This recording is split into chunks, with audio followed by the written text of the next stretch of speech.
Shoutout na sa lahat ng mga Aquarius. First card is, kailangan mong tutukan ang iyong journey, ang iyong paglalakbay. Ito ang mas importante na kailangan mong tutukan. Ang paglalakbay, katuparan ng iyong pinapangarap sa iyong buhay, sa iyong hinaharap. Kung gusto mong magtagumpay, itong once na ito ay sumisimbolo ng mahal mo sa iyong buhay. Ito ang gagamitin mong lakas para matupad mo ang pinapangarap mo, para tutulungan ka sa iyong paglalakbay at ang iyong journey. Mga Aquarius. Sa pangalawang baraha, the Empress means fruitfulness o kasaganahan.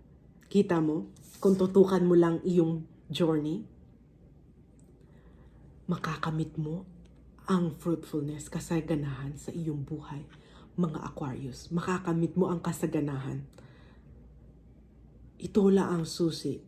Kailangan mo lang tutukan ng iyong paglalakbay. Matutupad mo lahat ng mga pinapangarap mo sa iyong buhay, mga Aquarius. Sa panghuling baraha. Kita mo, the world means change location, change situation. Mabagbago na ang iyong buhay.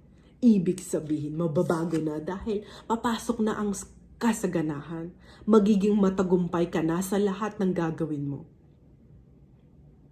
Kahit saan ka man pumunta, anuman ang iyong gagawin ay magiging tagumpay ka dahil may kasaganahan na papasok sa iyo, patuloy na papasok sa iyo. Kasi mababago na ang iyong buhay. Kasi lumalaban ka na. Ito na ang pinofocus mo, ang iyong paglalakbay, ang iyong journey. Kasi ito ang mas importante. Diba? Gusto mo maging tagumpay sa iyong buhay, mga Aquarius. Kaya kailangan mo lang lumaban sa iyong buhay.